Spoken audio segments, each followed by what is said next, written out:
เกิน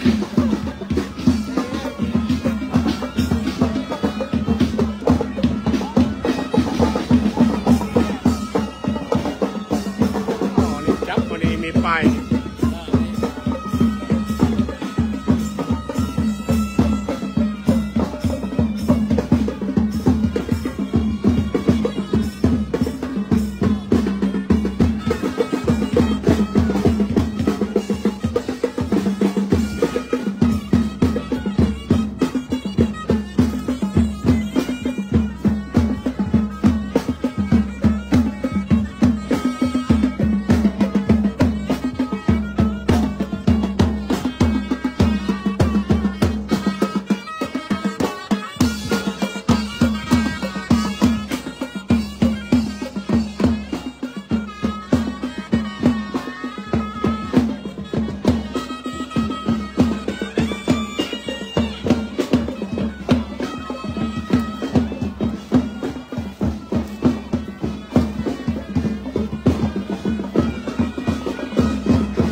ได้ยังเปิดได้ยัง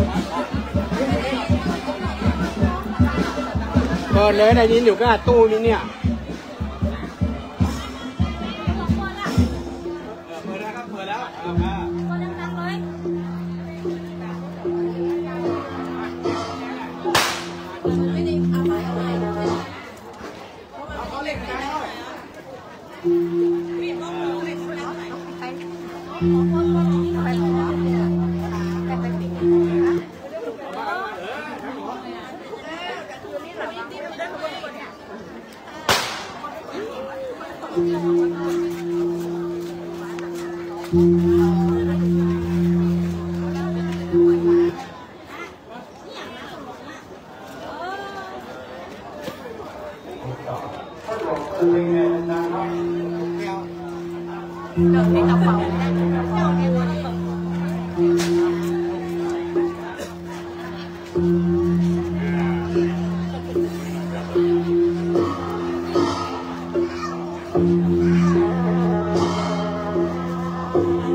นี่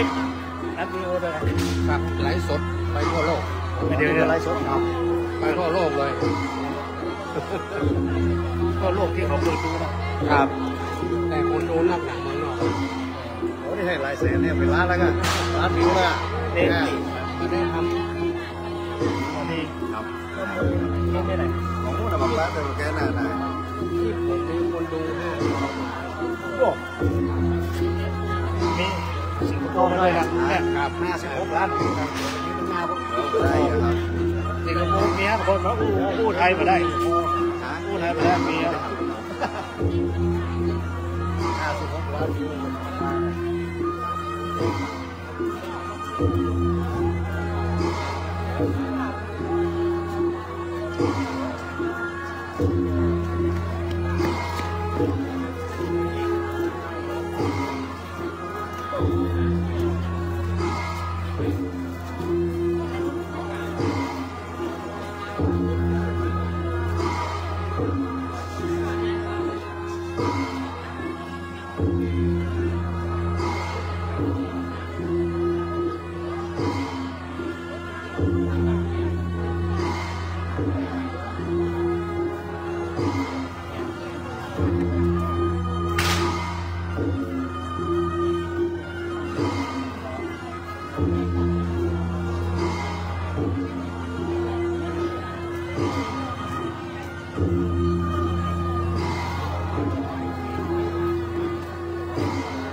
Thank you.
แล้วแขกที่เข้ามาเพื่อถ้าเพื่อนถ้าเพื่อนเป็นอะไรที่ทำใจในชีวิตใจกับตื่นมาได้ตื่นใจแต่ก็น่าจะต่อไปเรื่องใหม่ต่อไปต่อด้วยหลังจากที่เจ้าว่าเป็นประตูได้บ้านบ้านเราวัดจบแล้วจะได้อัญเชิญองค์เก่งไปต่อไปก่อนเข้าสู่อย่างบริเวณของแก้วขาวจบแล้วเข้าจบแล้ว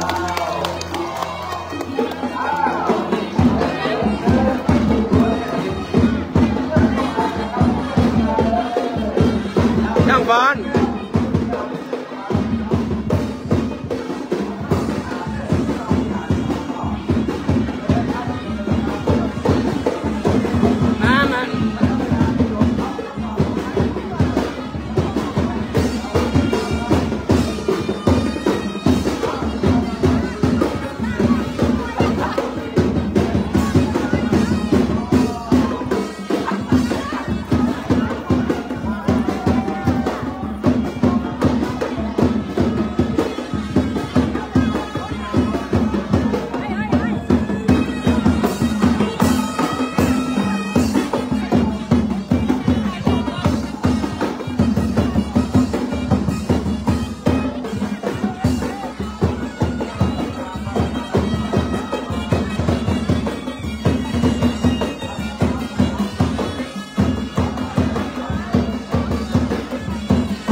ที่เขาจะประกาศเลิกเป็นเวลาคุณน้ำปลอดภัยไปสวนตลอดเดือนเที่ยวว่าเที่ยวมาได้รับทราบมาทุกคนมาดีอาทิตย์ไทยวันพระครับหมายยันวันจะแน่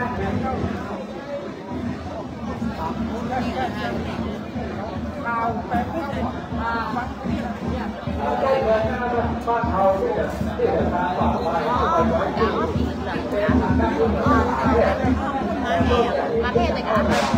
าหน้าเนี่ยกันไปหอบบนสามหลอกหัวทำไรหลอกเดียวมากนะหลอก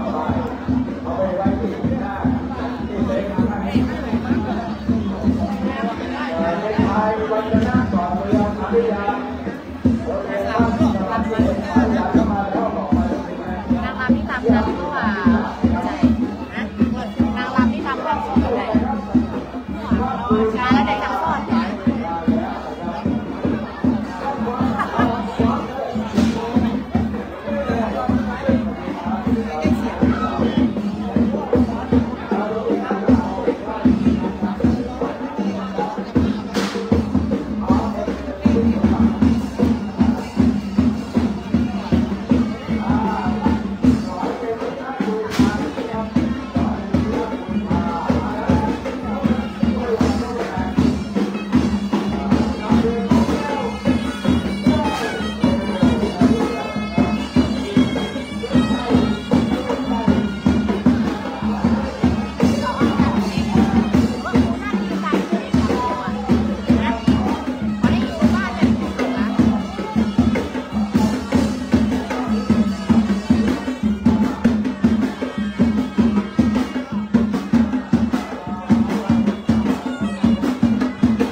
ในสังฆาปฏิบัติเราบอกว่าพระโพธิธรรมราชเคยได้เกิดเป็นคำวังภูมิใจในวันนี้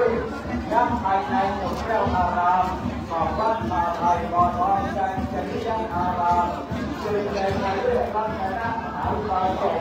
รัตนมหาวิทยาลัยจากจังหวัดตากได้ทำประโยชน์เรื่องความใจด้านที่เราเป็นแก้วอารามของบ้านมาไทยกอทองจันทร์ยังอารามเพื่อที่จะให้น้อมนำมหาวิทยาลัยของใจอาจารย์เป็นมหาวิทยาลัยด้วยการมอบถวายแด่พระองค์ที่จำพรรษาและเป็นพระชาไทยวังทองอันเป็นหลวงพ่อพระสุทธิธรรมราชว่าพระชาไทยวังทองกันเป็นที่เรียบ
จาก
มาคิดดูแลนะครับเตรียมสถานที่เรียบร้อยเขามารับเงินจะให้ แล้ว เกิด ทาง น้ำ ที่มานั่งในหลังเรียนด้วยคือมานั่งในหลังคณะกรรมการน้องๆนักเรียนเอาแหนมเป็นมาเริ่มรองคณะสภาที่เพิ่นได้เข้าขบวนแต่ที่เก่านะครับน้องๆนักเรียนปัญหาเย็นๆด้วยวันนี้พระสงฆ์เห็นร่างจะได้ไม่ถามมาเจริญพุทธพรสี่โบราณเจ้าขาหลวงนะครับ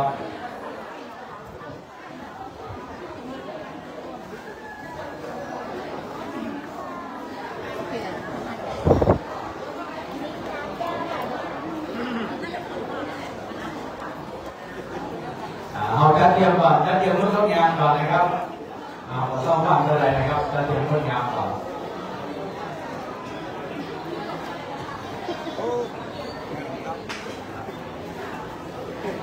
เอาเงินเข้ามาเลยครับมาทางในเลยด้วยมาทางในเลยบอกพี่ก่อนคณะสภาเข้ามาได้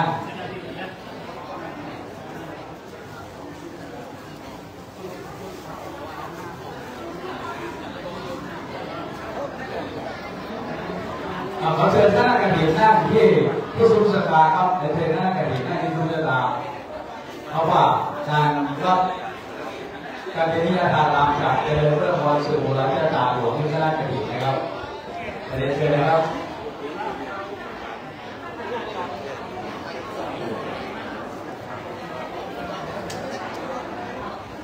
เชิญคณะกรรมการได้นั่งที่สุสภาเลยนะครับที่โต๊ะด้านหลังนะครับที่ด้านหลังเชิญทุกท่านนั่งเลยนะครับคณะสถานทุกท่านเข้ามานั่งที่เต็นท์ด้วยนั่งในที่หาดเสร็จแล้วเดินเชิญนั่งที่เต็นท์ด้านนอกนะครับเต็นท์หน้าที่หาดทางวัดไทยโรงได้สัสิไปที่เต็นท์ทุกหลังแล้วนะครับเป็นตาไก่เพชรตาไก่เงินตาไก่ทองนะครับ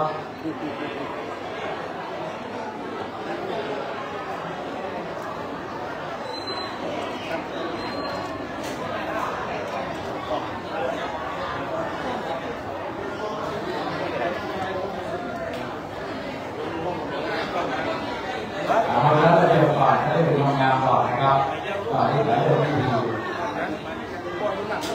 เชิญครับที่จะได้อย่างมากเลยครับเรื่องที่จะน่าเลยที่จะได้อย่างมากเลย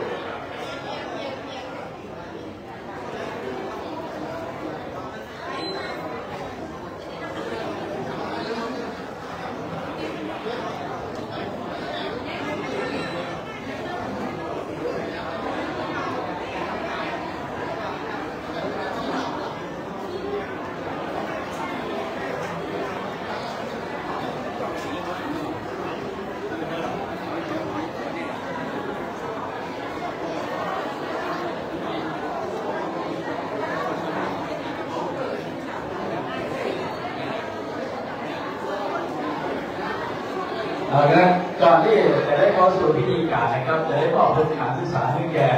นักเรียนโรงเรียนบ้านตลาดที่เล็กครับโรงเรียนบ้านโป่งก่อนนะครับหลังจากนั้นจะได้เข้าสู่พิธีการนะครับดังนั้นในช่วงนี้ต่อ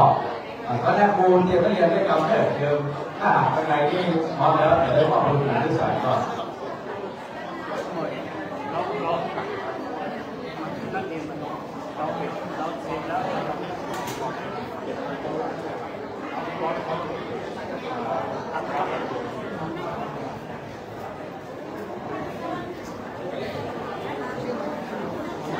ครับเดี๋ยวน้องๆนักเรียนนะครับเดี๋ยวจะเข้าดูการศึกษาก่อนนะครับ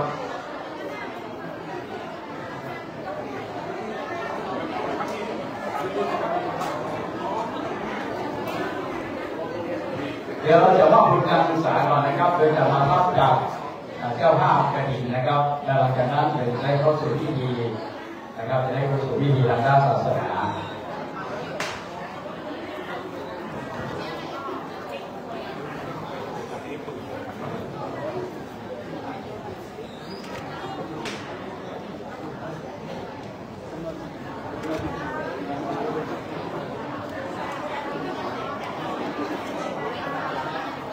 น้องๆนักเรียนนะครับเดี๋ยวเมื่อได้เวลาจัดเชิญเข้ามารับทุนการศึกษา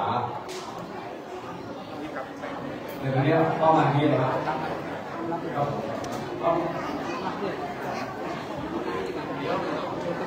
เป็นคนบอกกัน ครับในช่วงนี้จะมอบทุนการศึกษาให้แก่น้องนักเรียนนะครับ3 โรงเรียนด้วยกันนะครับ3 โรงเรียนด้วยกันนะครับโรงเรียนที่1นั้นจะเป็นโรงเรียนเข้านี่ออกนี่เลยจำนวน10 คนนะครับแล้วก็โรงเรียนที่2จะเป็นโรงเรียนบ้านแม่คงสามัคคี10 คนนะครับและก็โรงเรียนที่3จะเป็นโรงเรียนยุพราชวิทยาลัยจำนวน16 คนนะครับซึ่งขณะนี้ได้เวลาแล้วนะครับจะขอเชิญตัวนักเรียนเข้ารับทุนการศึกษานะครับโรงเรียนที่1โรงเรียนบ้านตลาดขี้เหล็กจำนวน10 คนดังนี้ขอเชิญดังนี้ครับขอเชิญเด็กชายกิตติกรกันทวันเป็นอะไรนะครับท่านอาจารย์ก็โกนวิโรจน์เป็นนักเรียนวิทยาลัยเป็นอะไรนะครับเด็กชายกิตติกรกันทวันเกิดระดับนี้ครับรับเสร็จแล้วเดินออกแถวกลางได้เลยครับเด็กชายพีรดลอุ่นง่ายมาเลยเอาอยู่ในเรียนรอสักคำและด้วยการที่ผมพูดอยู่นะครับเด็กชายพินกรการบุรำเด็กชายท่ารักเอกจันทะเด็กชายวัญชนะสอนเมืองเด็กชายรับพีพงศ์กองแก้วเด็กชายนัทวุฒิเทวตาเด็กหญิงนรดาจันเมธีเด็กหญิงผู้นัญญาต้อนรับเด็กหญิงดวงกมลวงคำตาอันนี้เป็นโรงเรียนบ้านตลาดขี้เหล็กนะครับหลังจากนั้นจะต่อด้วยโรงเรียน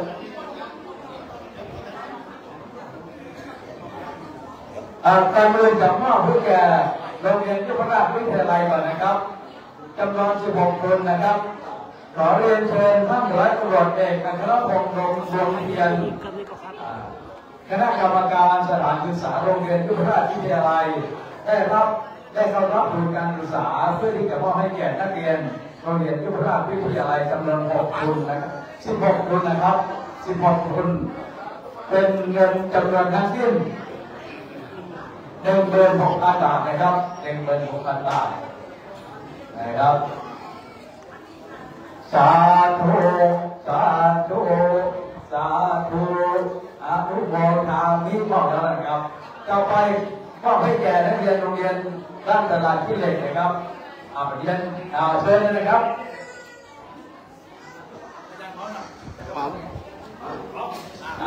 เด็กชายกิติกรกันทวันเลยเข้ามาแล้วปนมมือกราบเป็นครับโอ้เอกอะเลยพอหน้าให้ดีหน้าเด็กเอาเรียนก่อนกิติกรกันทวันแล้วเดินออกหน้านี่เนี่ย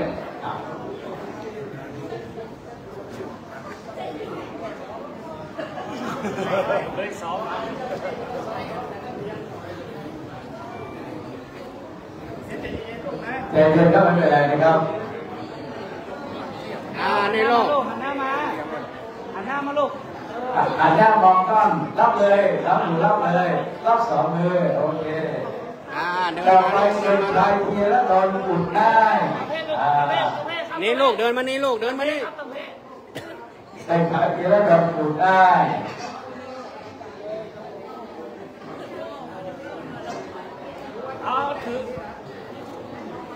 เด็กชายพินกรกลางบุรำ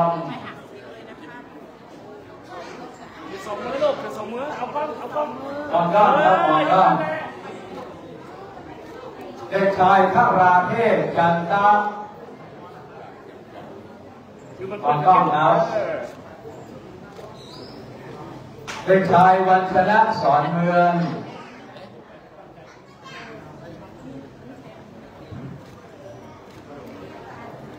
เด็กชายรับพีพงศ์กองแก้วมองนี่ลูก เด็กชายนัทวุฒิเทวตา นี่อย่างนี่อย่างนี้ เด็กชายน้องเด็กหญิงนรนาจันเมธี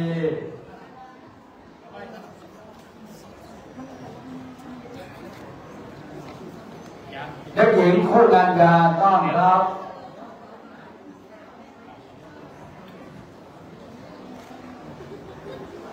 เด็กหญิงดวงกมลวงคำตาต่อไปเป็นโรงเรียนบ้านแม่โป่งประชาสามัคคีครับโรงเรียนบ้านแม่โป่งมาเลยเด้อเด็กชายเกือบานมาเลยเด็กชายเศรษฐวุฒินาคพักดีเด็กชายแดงลุงสาเด็กชายนิรินทร์ท่านเงินเรียนเด็กชายคือวันไปรับเลยครับเข้าไปรับเลยเข้าไปเลยลูกเข้าไปเลยลูกเข้าเลยตัววันก่อนตัววันเศรษฐวุฒิเข้าไปเลยเศรษฐวุฒิเศรษฐวุฒิน่าพักดีตาอยู่นี่นี่ลูกแดงลุงสาเด็กชายแดงลุงสามันชนะเด็กบอลรับผมพ่อให้นี่เรียนท่าเงินเกวียนเด็กชายนี่เรียนท่าเงินเกวียน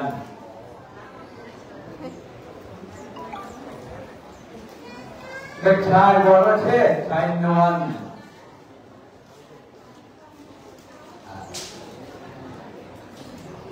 เด็กชายนัทพงศ์พิมดาเข้าไปเลยลูกเข้าไปมอนักนายอยู่อวรนาธีรพัฒน์ปันปวนธนาภาตาณสายสุภาพรเทวชาติ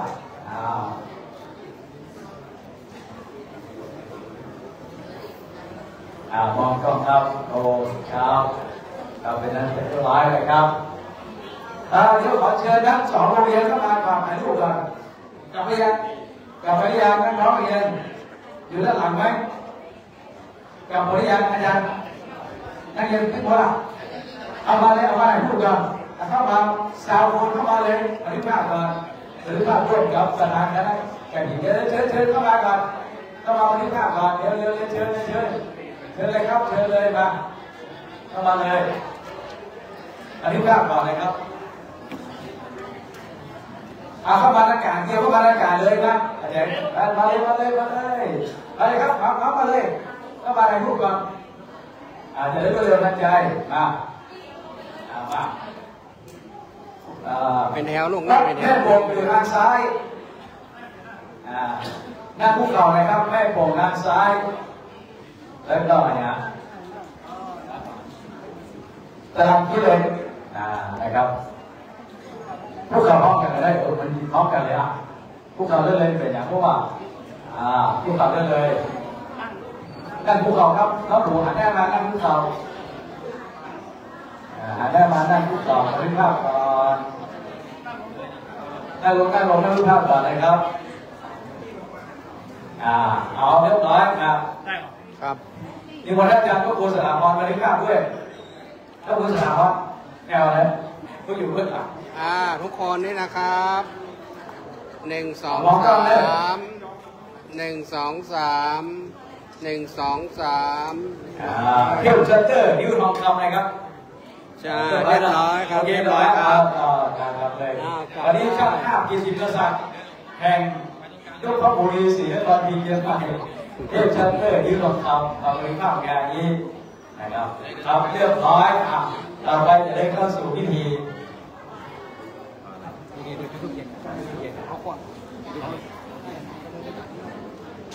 กับลำดับประจาธิปไตยจะได้เข้าสู่พิธีทอดกฐินสามัคคีนะครับของรัตนมหาอุบาสกสาโรจน์รัตนมหาภูสิกาธีรวรรณพุทธธรรมวงศ์รัตนอุบาสิกาสมศรีพานิชรุ่งเรืองพร้อมคณะนะครับรัตนอุบาสกนวัดโพปิยะโมโนเสกพร้อมคณะ ร้อมแล้วนะครับวันนี้ทุกอย่างพร้อมแล้วจะได้นำเข้าสู่พิธีการทางด้านศาสนาก่อนนะครับนั่นก็คือเบื้องต้นจะเป็นพิธีเจริญพระบรมสมภารสถานหลวงคือแก่คณะกฐินสามัคคีเชียงใหม่ป่าไผ่ขอทองนะครับดังนั้นในเบื้องต้นจะจุดธูปเทียนบูชาพระรัตนตรัยณเบื้องหน้าองค์พระประธานประจำวิหารหลวงของวัดกัญจนิยธารามป่าไผ่ขอทองจึงขอเรียนเชิญท่านรัตนปาสกสาโรจน์และท่านรัตนปาสิกาจิรวรรณพุทธธรรมวงศ์ได้เป็นประธานทั้งผู้จุดธูปเทียนบูชาพระรัตนตรัยขอการเรียนเชิญครับคณะญาติโยมสาธุชนทุกท่านประนมมือขึ้นพร้อมกันขณะนี้ประธานกฐินได้จุดธูปเทียนบูชาพระรัตนตรัยนะครับ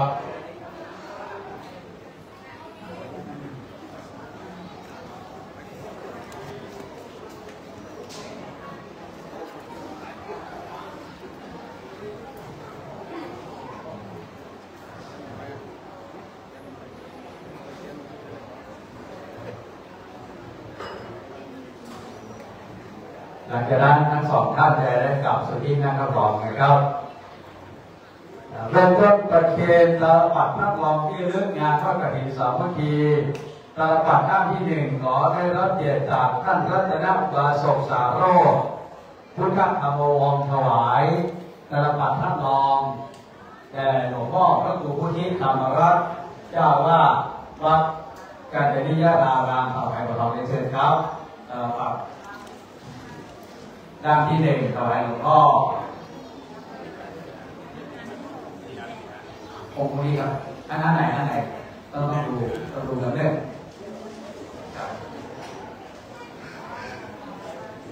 ตาลปัดถวายหลวงพ่อเลยถวายหลวงพ่อตาลปัดภาพนองด้านที่2ขอเรียนเชิญรัตนอุบาสิกาสมศรีพาณิชย์รุ่งเรืองถวายตาลปัดภาพรองด้านที่2แต่รองประธานสงฆ์โอเคครับ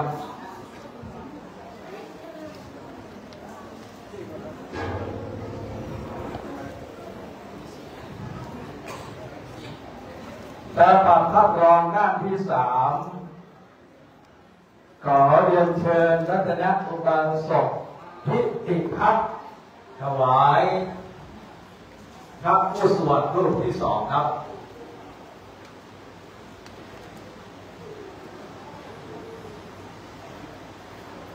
และตาลปัดพระรองด้านที่4ขอเรียนเชิญรัตนอุบาสกชายวินิจบุตรนะครับถวายแด่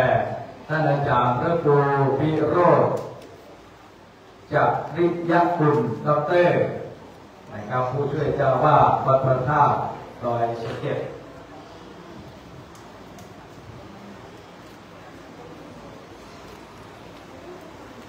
ครับหลังจากนั้นเชิญทุกท่านกลับที่นั่งรับรองนะครับ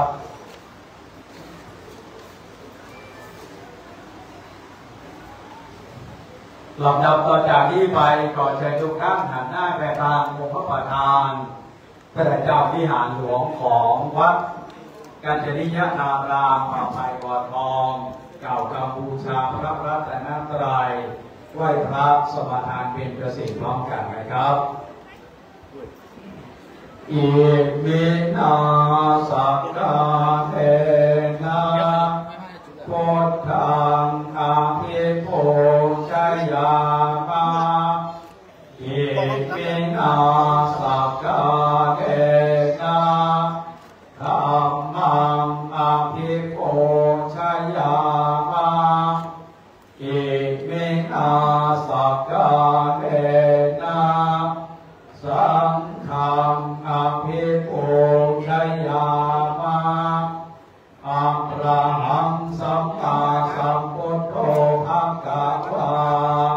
พุทธังภะคะวันตังอะภิวาเท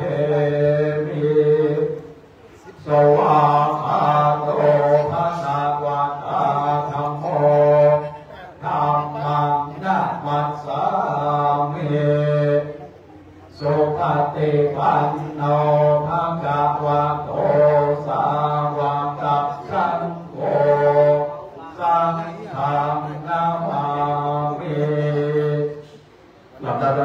ไปก็เรียนเชิญคุณสาวรพุทธธรรมวงศ์ได้ประเคนกันโกสินทร์นาเบอร์งาประธานสงฆ์ผู้จัดเจริญพุทธมนต์เรียนเชิญครับ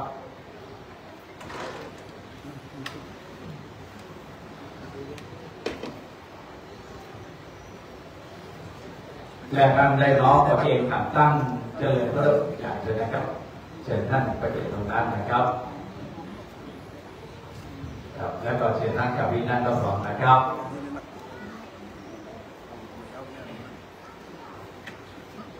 เราจะนี้ไปจะดูท่านสมณะเป็นประสิทธิ์พร้อมกันนะครับ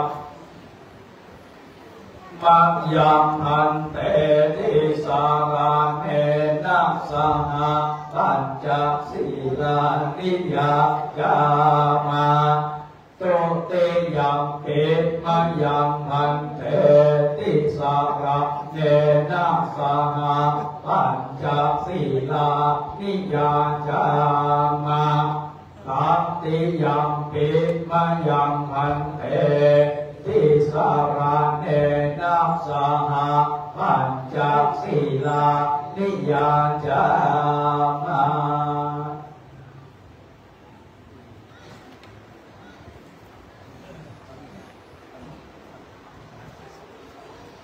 นะโมตัสสะภะคะวะโตอะระหะโตสัมมาสัมพุทธัสสะนะโมตัสสะภะคะวะโตอะระหะโตสัมมาสัมพุทธัสสะนะโมตัสสะภะคะวะโตอะระหะโตสัมมาสัมพุทธัสสะนะโมตัสสะภะคะวะโตอะระหะโตสัมมาสัมพุทธัสสะนะโมตัสสะภะคะวะโตอะระหะโตสัมมาสัมพุทธัสสะนะโมตัสสะภะคะวะโตอะระหะโตสัมมาสัมพุทธัสสะพุทธังสรณังคัจฉามิพุทธังสรณังคัจฉามิธัมมังสรณังคัจฉามิธัมมังสรณังคัจฉามิสังฆังสรณังคัจฉามิสังฆังสรณังคัจฉามิติยัมปิพุทธังสรณังคัจฉามิโตติยัมปิพุทธังสรณังคัจฉามิติยัมปิธัมมังสรณังคัจฉามิโตติยัมปิธัมมังสรณังคัจฉามิโตติยัมปิสังฆังสรณังคัจฉามิโตติยัมปิสังฆังสรณังคัจฉามิติยัมปิพุทธังสรณังคัจฉามิตัตติยัมปิพุทธังสรณังคัจฉามิตัตติยัมปิธัมมังสรณังคัจฉามิตัตติยัมปิธัมมังสรณังคัจฉามิตัตติยัมปิสังฆังสรณังคัจฉามิตัตติยัมปิสังฆังสรณังคัจฉามิปานาติปาตาเวระมณีสิกขาปัฏฐังสมาธิยามิปานาติปาตาเวระมณีสิกขาปัฏฐังสมาธิยามินะทินนาทานาเวระมณีสิกขาปัฏฐังสมาธิยามิอัตตินาทานาเวระมณีสิกขาปัฏฐังสมาธิยามิเมสุมิจฉาจาราเวระมณีสิกขาปัฏฐังสมาธิยามิกาเมสุมิจฉาจาราเวระมณีสิกขาปัฏฐังสมาธิยามิมุสาวาทาเวระมณีสิกขาปัฏฐังสมาธิยามิมุสาวาทาเวระมณีสิกขาปัฏฐังสมาธิยามิสุราเมรยะมัชฌะปมาทัฏฐานาเวระมณีสิกขาปัฏฐังสมาธิ ทิยามิสุราเมรยะมัจจปมาทัฏฐานาเวรมณีสิกขาปตังสมาธิยามิอิมานิปัญจสิกขาปทานิสีเลนะสุขติยันติสาธุนะโภคสัมปทาสาธุนะนิพุติยันติตัสมาสีลังวิโสทัพเยสาธุอามาพันเตหลับรับประทานนี้ไปจะได้จุดเทียนกันอาวุธบรการสากลนะครับเบื้องต้นก่อนเจอคุณสาโรจน์คุณจิรวรรณพุทธธรรมวงศ์ได้ที่ฐานจิตจุดเทียนกันอาวุธบรการสากลเพื่อนหน้าประธานสมผู้เจริญพุทธมนต์ครับคณะสนาญาติโยมจะติดตามทุกท่านได้ถึงได้ศักดิ์สิทธิ์ที่อยู่บนศีรษะของท่านเอามาพันศีรษะได้เลยนะครับหลังจากนั้นนะครับจะได้จุดเทียนมหามงคลเศรษฐี9 เล่มนะครับเล่มที่1จะขอได้เรียนเชิญคุณสมศรีพานิชรุ่งเรืองคุณรัชนีกรอัคราลูกวงศ์คุณวาสนาสังฆกรได้ที่ฐานจิตจุดเทียนมงคลเศรษฐีเล่มที่1ทานะบารมีจะเกิดขึ้นแก่คณะสัทธาตรงนั้นครับต้นไหน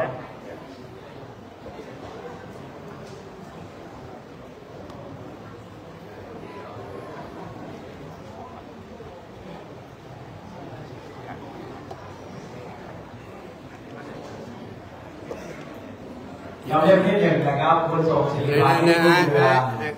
ฐานะบารมีนะครับต่อไปที่มี2คุณชัยพัฒน์จิตตบริทัศน์ศีลบารมีจะเกิดขึ้นแก่ทุกท่านเล่มที่3คุณธวัฒน์พงศ์ปิยะมโนเสคุณกาญจนานจิตตบริทัศน์เล่มที่4นะครับจุดเทียนมหามงคลเศรษฐีจะได้มีคุณเป็นกุศลเป็นเศรษฐีใหญ่เล่มที่5ท่านดร.ราโนมิสแอนซันมิสแอลวินนะครับเล่มที่4กันนะครับแต่ท่านเล่มที่5เดี๋ยวหมอเลยนะครับดร.ราโน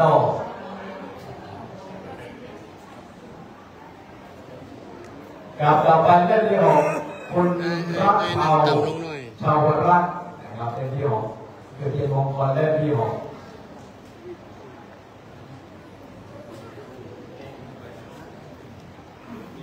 เล่มที่5นะครับ1 2 3ที่5เล่มที่6คุณอภิรศักดิ์ตรีเกษรนพมาศเล่มที่6นะครับแยกโยมมาได้สัก4ลงมาเป็นผิดนะนะครับเล่มที่6เล่มที่7เตรียมตัวนะครับคุณพิสิทธิ์ประกรณ์มณีรัตนะอาจจะได้รูปเล่มที่7จะให้เล่มที่6ก่อนนะครับเล่มที่6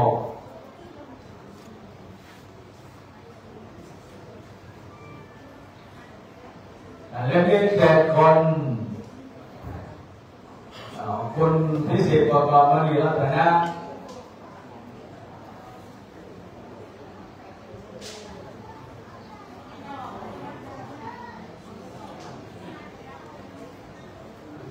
เล่มที่8คุณจิตติมาวันสิมาวิทยา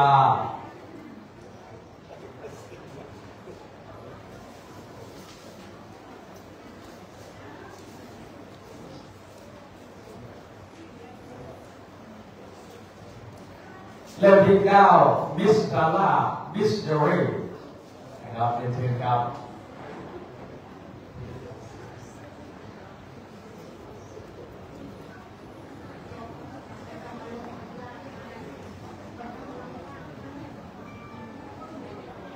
จุดเทียนสตวงศิลตาหลวงนะครับคุณฤทัยพัฒน์สุริสิงหะคุณวาทิพย์ปรีดีโลกครับมาที่สตวงหมดนะครับ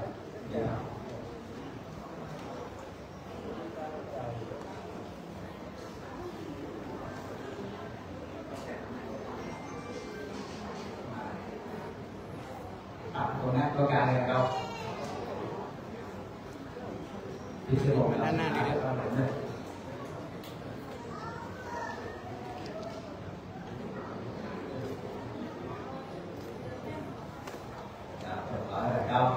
จากนี้ไปพระสงฆ์จะได้ดำเนินพระมนต์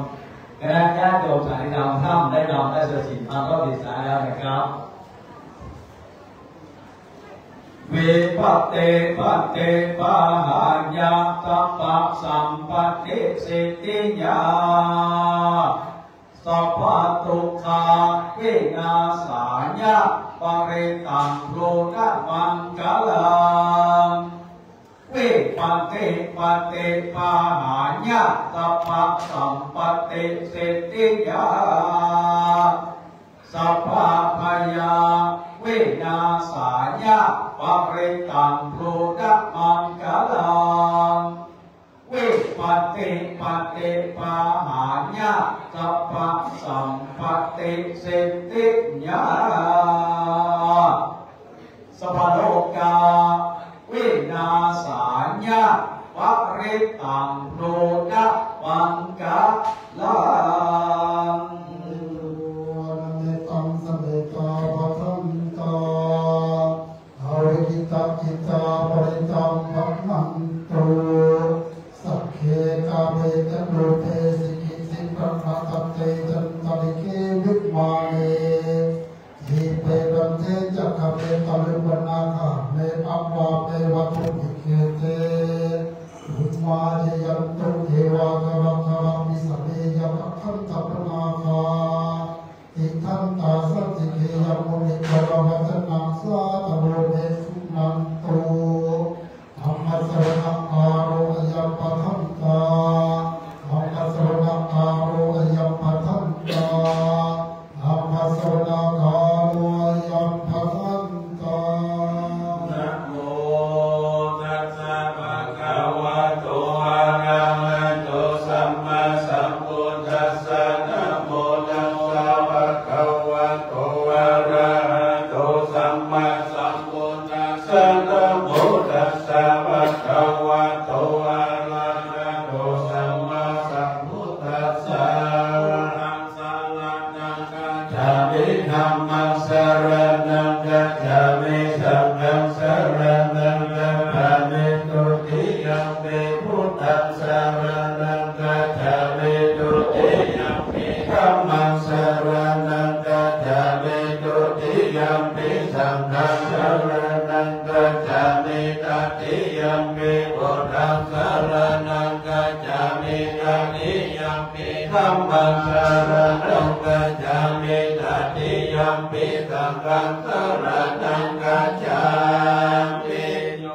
จักขุมังโมอะมาราปะกันโตสามังวะพุทโธสุขโตวิมุตโตวะรัสสะปะสาวินิโมจักยันโตปะเพสิเขมังสนะกังวิไลยะพุทธวะจักตังศิลาสานะมาเมโรกัสสนะกัจจวินัยกัจจตังเตสะจาริสยสิทธิโหตุสัพพันตรายะจาวินาสเมตุธัมโมทัสโสโยวิยาตัสสะสะโตกัสสิสิโลกัสสะวิสุทธิมัจจังนิยาติโกรัมมารัสสะทะเลสัทธวะโมสัพพิกโรสุจินโตธัมมวัตตังสิรัสสะนะมามิโมหะปะทารังอุปัสสะกะตะหังกัตเตสัสสะเตชัยยะสิริโหตุสัพพันตรายะยะเวนัสเมตุสัทธัมมาเสนาสุขตานุโกโยโลกัสสะภะปุปะกิเลสะเสตาสันโตสัยยัสสัตติเตโยสัพโพยัสสัมปะคะตะธัมมังเวทิตังกโรติสักขังวะรันตังศิรัสสะนามามิพุทธาโลพุทธังสัมมาสีลาติติตังเตระสะเตกัญญาสิเกโอตุสัพพันตรายะยะวินาสเมตุอาเสวะนาจะพลังนัมปัญจิตานันจะเสวานาภูจาจะภูจานิยายานิตัมมังคาราภูตัมมังปฏิโลปะเดสวะสุจะภูเทจะกัจจะปุญญาจานันทัสสัมมาปะนิติจะเอตัมมังคาราภูตัมมังมาโหสัจจันจะสิปัจจวินโยจะสุสิกิโต สุภาษิตาเยยาวัจจะเอตัมมังคลาพุทธังมังตะปิโตปะทังนังตัสสะสัตตะโหอันนาคุลาเจตัมมังจะเอตัมมังคลาพุทธังมังคลังจะธัมมังจะริยังจะยังตะคารังจะสัพพะโหอันนาวัจจานิกัมมานิเอตัมมังคลาพุทธังมังรักขิเวลาทิปัปปะมัจฉะปะนาจะสังฆังโมอัปปะมาโตจะธัมเมสุเอตัมมังคลาพุทธังมังคลาโวจานิวัตโตจะสัมสุติจะระตังโยระคาเรนะธัมมัสสวะนังเอตัมมังคลาพุทธังมังอังอิจะโสวะจะสัตตะสัมมนานังจะรัสสนังกะเรนะธัมมัสสะกัจจะเอตัมมังคลาพุทธังมังคะโพจะธรรมจาริยัจจะอริยสัจจานันทัสสนังนิพพานัสสะกิริยัจจะเอ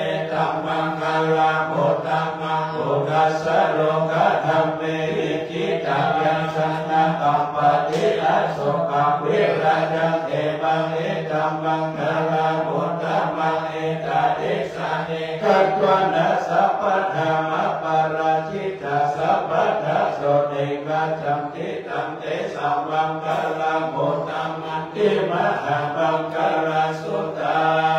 งกีนังปุรานังนาวังนาติสัพพวังนิรัตติตายาติเกมวัสมิเตกินาวิชามิโรหิสังฆามิปันติติรายาทายัมปะนิโพยิธัมปิสังเกรัตนังปานิจักเกเตนะสักเกนะสุวัติโหตุเมตตัญจสัพพะโลกัสสมิมานะสัพพะวะเยอะปฏิมานะพุทธังนะโตจะนิริยัญจา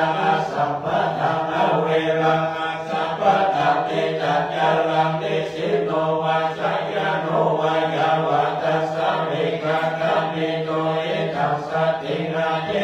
ยังธัมมาเปตังเวหารังเอตัมมาโหติจิจานุปะธัมมาสิราวาทัสสะเนนะสัมปันโนกะเมสุวินัยยังเขขังนาหิจัตุกัมมัจฉยังปุณณะเดเจติกาลเนยามิทังสุตตังปัมมโนพุทโธอัปปมโนธัมโมอัปปมโนสังโฆปัมมนวัฏฏานิสิริสัพพะเฮนะหิมิสิกาสัตตะปะทิโหนานาทิสาระโมโมเชกะหัตถะเมลักขะกะตะเมปะเรกะปะติกะมันตุโหตานิโสหังนะโมภะคะวะโตนะโมสัทธานะสัมมาสัมพุทธานาเอ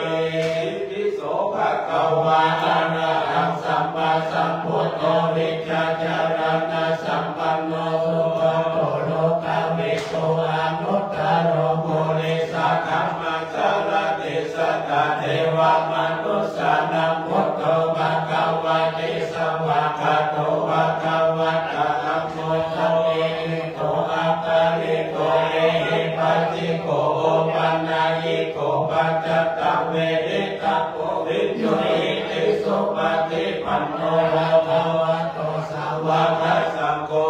จุปฏิปันโนภะคะวะโตสาวกสังโฆยายาปฏิปันโนภะคะวะโตสาวกสังโฆสามิจิปฏิปันโนภะคะวะโตสาวกสังโฆยะติกัญจตาเลโพริสายกายาปะโมเอสะปุกาลาเอสะภะคะวะโตสาวกสังโฆอาหุนายโยปะหุนายโยตัมมินายโยอัญญาเลกะระนิโยอนุตตรังปุญญเกตังโลกัสสะ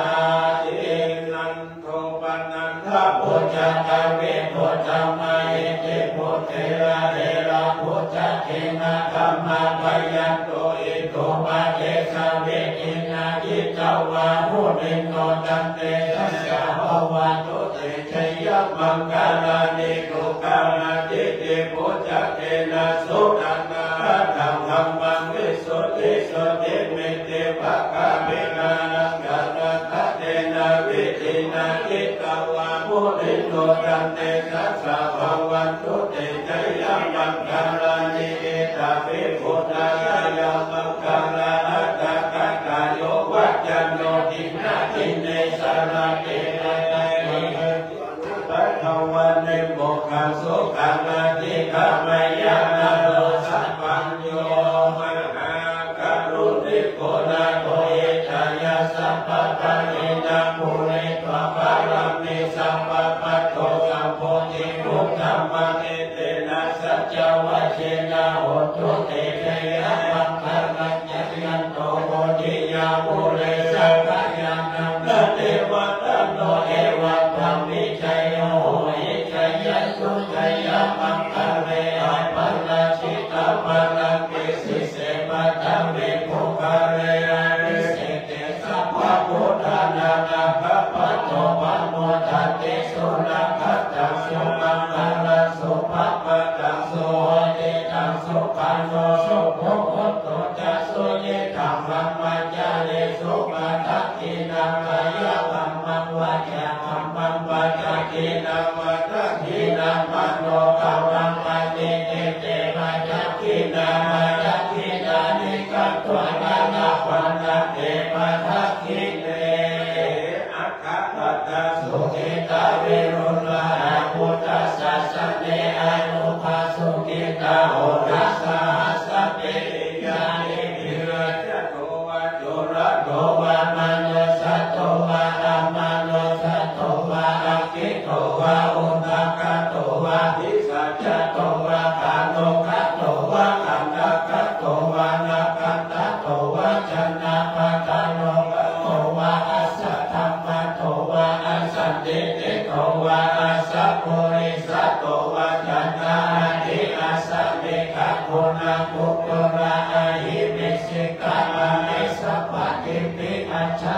รัสสะสุขารามหิสายะคายะภัสสะเจเหกัณาหายะโตวะนันนาโรระโตวะนันนาอุปะกวะโตวะอาระคันหาโตรังสักสยะปะปุตตานังปะปะทาหิวารานาภริกัสสะโรภาเวนะอัตวะเตสัมปุปะคะเวนะปัจจยะคัมพุทธานังปะปะทาหิวารานาภริกัสสะโรภาเวนะอัตวะเตสัมปุปะคะเวนะปัจจยะคัมพุทธานังปะปะทาหิวารานาภริกัสสะโรภาเวนะอัตวะเตสัมปุปะคะเวนะกิจจมัสสมิจพุทธะโอนังอติจามัสสมิจธัมมิกังอติจามัสสมิจสังขารังอติจามัสสมิจสัพพะโลกาปัญญวิจโยสัพพะโลกาปัญญวิจยาสัพพะลาภะภวันตุเตสัพพะลาภะภวันตุเตสัพพะมัสสมิจพุทธะโอนังจัตตสัพพะสมิจกัมเมกัจจัตตสัพพะมิจสัพพะลาจัตตมัสสมิจสัพพะโลกาปัญญวิจโยสัพพะโลกาปัญญวิจยาสัพพะลาภะภวันตุเตสัพพะลาภะภวันตุเตสัพพะลาภะภวันตุโออังคาราสัตตมัสสมิจพุทธะโอนังอังคาราสัตตสมิจธัมมิกังอังคาราสัมมัสสมิจสังขารังอังคาราสัมมัสสมิจสัพพะโลกาวิจวิจโยสัพพะโลกาปัญญวิจยาสัพพะลาภะภวันตุเตสัพพะลาภะภวันตุเมสัพพะลาภะภวันตุโอพุทธัสสะสิจพุทธะพุทธังพุทธัสสะมัสสมิจธัมมิกังพุทธัสสะสิจสัพพะลาพุทธัสสะมิจสัพพะโลกาปัญญวิจโยสัพพะโลกาปัญญวิจยาสัพพะลาภะตุเตสัพพะลาภะภวันตุเตสัพพะลาภะภวันตุโมภัสสะมัสสมิจพุทธะพุทธังภัสสะมัสสมิจมิกังภัสสะมัสสมิจสังฆาราภัสสะมัสส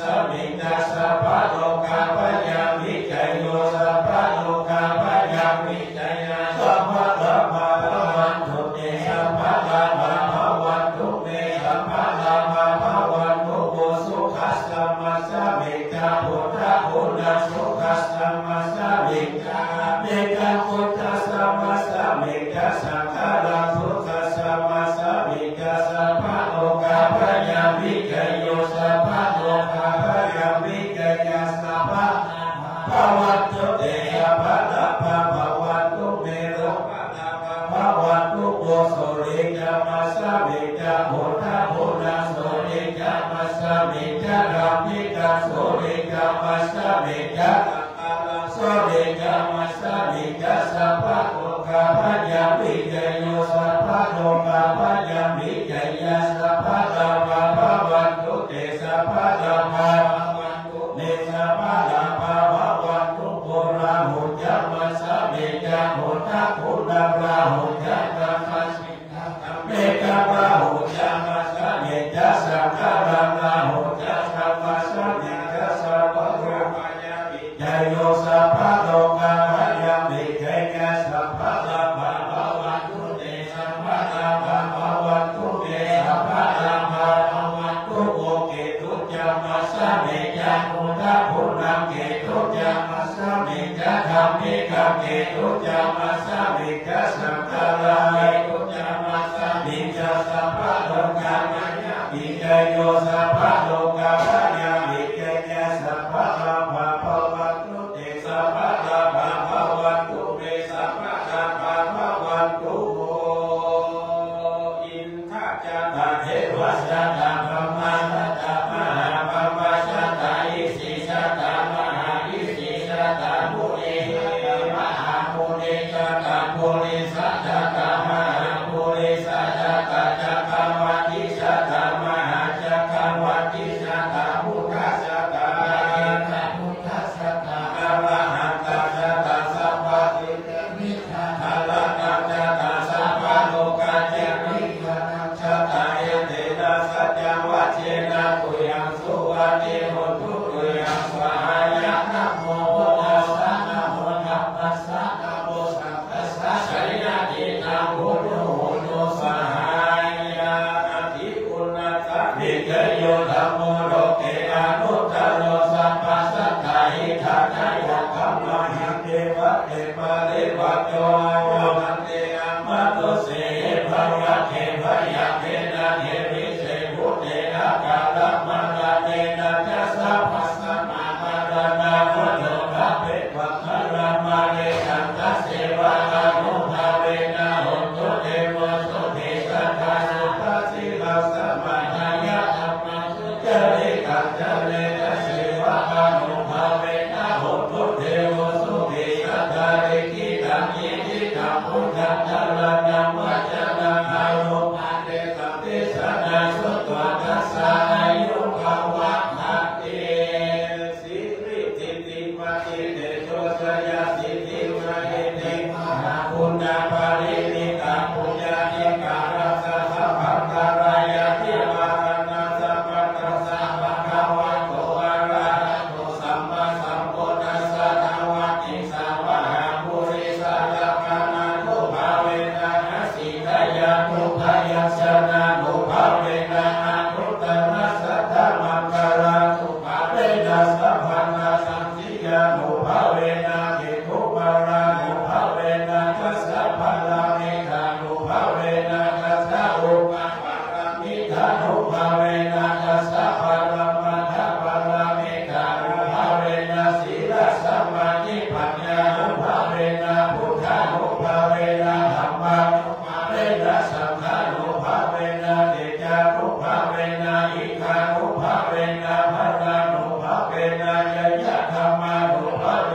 นะจัตุราสิติสาธัมมาภะคะนุภาเวนะนะวะโรมุตตะละธัมมานุภาเวนะอัตถังติกัมมะกะนุภาเวนะอัตถะสัมมาปัฏฐิยานุภาเวนะจนะพิญญานุภาเวนะจันทุสัญญาญาณนุภาเวนะกัสสะภะระยะนะนุภาเวนะสัพพะละระยะนุภาเวนะเมตตาดุนามุทิตาอุเบกขานุภาเวนะสัพพะปาราติตานุภาเวนะยะตนะทะยัสสะนะนุภาเวนะทุยัสสะภะโลกาสุภุปะคะวะตุกะโกวานะสุปัสสะยะเว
วนพระรูปอันมีเมตตาธรรมในหลวงพ่อและเพื่ออุทุธิธรรมรัตน์เจ้าว่าวัดกาญจนิยาราม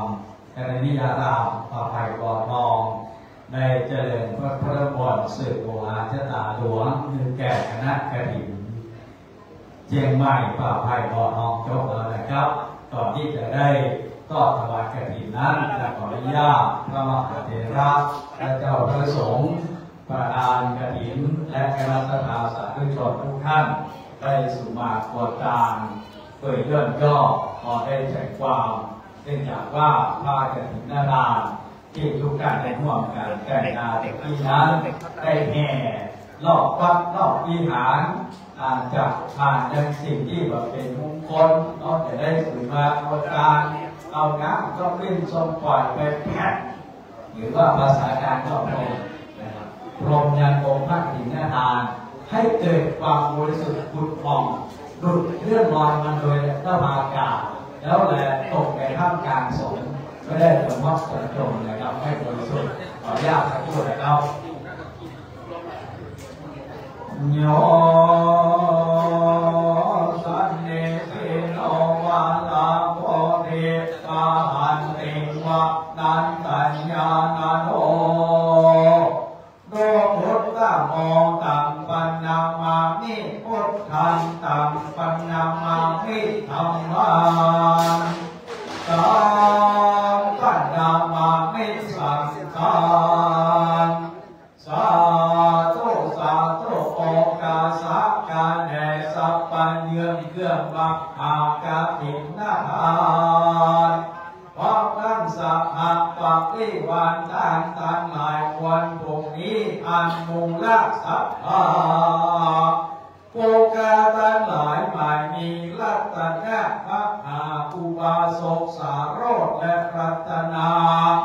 มหาอุบาสิกาจีอวันพุทธธรรมวงศ์เป็นเก้าพร้อมด้วยญาติกาสายธรรมทั้งหลายได้สนองคงควายตกแต่งพร้อมน้อมนำมาอย่างมหากฐินนาทานยาเมื่อตกแต่งดาแดงหามพอได้ลำสานของการนึกใจยกย่ำวนเก่าลันเพื่อใดหัวเมาเนี่ยพอบอกกันได้พอกันเสียดามเพื่อใดเดือดดาตีเด็กอ่อนเขาจังตึกอ่อนก่อนกินหูได้ยินออกปากเป็นคำหยาบปาโลมีโมโหเกี่ยวโกรธผู้กาทั้งหลายต่อหูว่าเป็นโทษเวรกรรมก่อใดคงย้ำเดือดดาออกปากว่าสุนสารและเดือดลูกหลานมาไกลได้คำไล่คำนี้ตัวเป็นวันจีกำปากหัวเป็นปากและเป็นคำหลอนได้กัดตำความฟังนอนยืนนั่งคำกายเหงื่อใครน้ำลายตกใส่ตังเส้นผมน้อยใหญ่ตกหล่นใส่ของตาล้างเสื้อช่วยน้ำจานพอสะอาดหมดใสหลงลืมไปบางพลาดในความเทียมหมากอาสาในกินกอดและตาโลนพอได้ผอมผุนเป็นส่วนก่อนได้ด่วนยุกเอาเงาเมื่อพวงเมาตกแต่งในหูเหยียดแข้งและเกี่ยวกายออกตาตั้งหลายคงต่ำได้คำย่ำตีเขียนได้เกียงจากกำอดชอบของการตกต่ำชอบปวดเก่าลาเตื้อมองมองแหนพอบอกกันให้พอกับสีของกินของทานตั้งหลายตกต่ำก็หัวเป็นบาปเป็นกรรมตอนใดกระทำความว่างนอนดินนั่งทำกายกลัวเป็นพญาโคตรใหญ่จริงตกแต่งใดนำมายังพระผู้บุพอาราชาช่วงดอกเขาตอกถอกไม้ลำเทียนและน้ำกินสุขันโทถัดกับใสขึ้นโชย ผู้ข้าน้อยขอส่งมายังสปะปะนิวาลาหลายเรื่องอันเป็นเครื่องของทานขอเครื่องมหากฐินทานเจ้าโปรดคือหายกายเป็นนะโหสิกรรมอย่างคือใดเป็นนิวรณะธรรมอาญาแก่ผู้รักศรัทธาผู้ข้าทั้งหลายทุกคนจุกน้อยใหญ่ใจเย็นนั่นจุงจัดมีเยี่ยงแต่ดีเลยกาเนี่ยตัวเลยวัดอีตัวเลยมโนตัวเลยสันจิจะอสันจิจะอติตะโตสังอนาคตโตสัมปัจจุปันนะโตสัมสัพพันโตสัมขะมันตุโน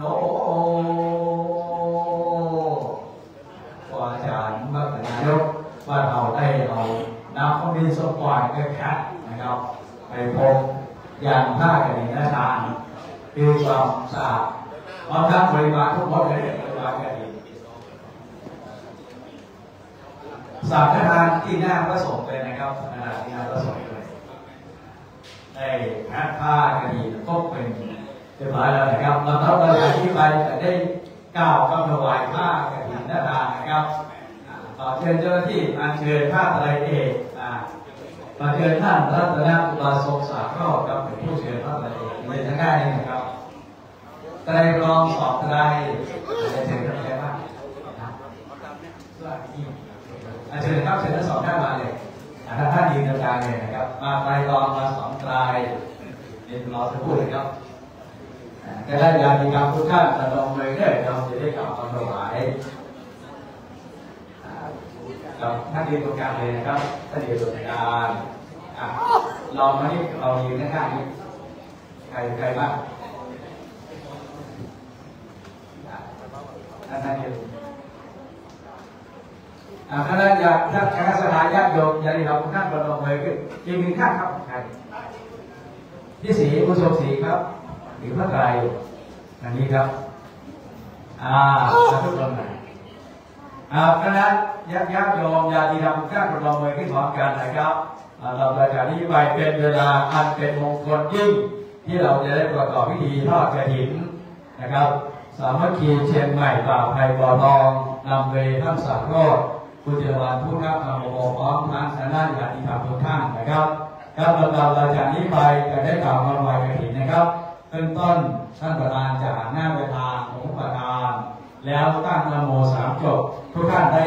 ว่าพร้อมๆกันตามนี้ครับนะโมตัสสะภะคะวะโตอะระหะโตสัมมาสัมพุทธัสสะนะโมตัสสะภะคะวะโต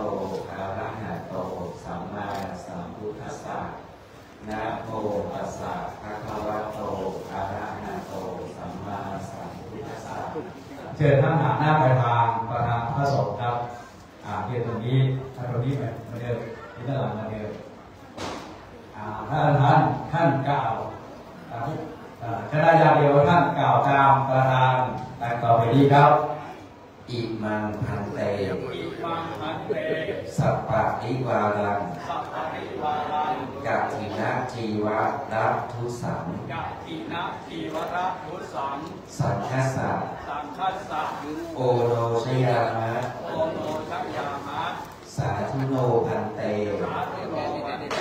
สังโฆอิมันสัพพะนิวารังกัตถินะทุสังปฏิคันหาตุปฏิฆะเหตวาจะอิมินาทุเสนะกาทีนังอัฏฐะตุอัมหาการอิทัรตังหิตายะสุขายะ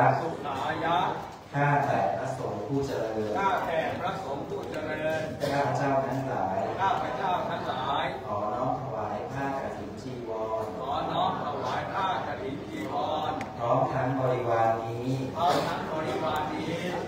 ระสงฆ์ แก่พระสงฆ์ ขอพระสงฆ์จงรับผ้ากฐิน ขอพระสงฆ์จงรับผ้ากฐิน กับทั้งบริวารนี้ กับทั้งบริวารนี้ ของข้าพเจ้าทั้งหลาย ของข้าพเจ้าทั้งหลาย ท่านรับแล้ว ท่านรับแล้ว ขอจงกรานกฐิน ขอจงกรานกฐิน ด้วยท่านี้ ด้วยผ้านี้ เพื่อประโยชน์ เพื่อประโยชน์ เพื่อความสุข เพื่อความสุข แก่ข้าพเจ้าทั้งหลาย แก่ข้าพเจ้าทั้งหลาย สิ้นกาลนานเธอญ สิ้นกาลนานเถิด สา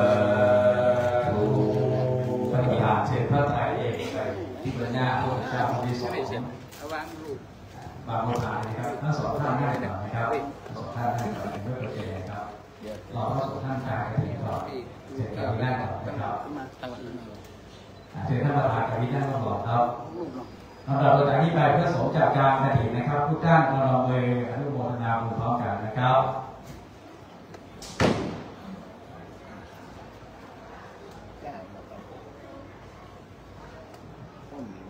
ถ้ากฐินเดินทาง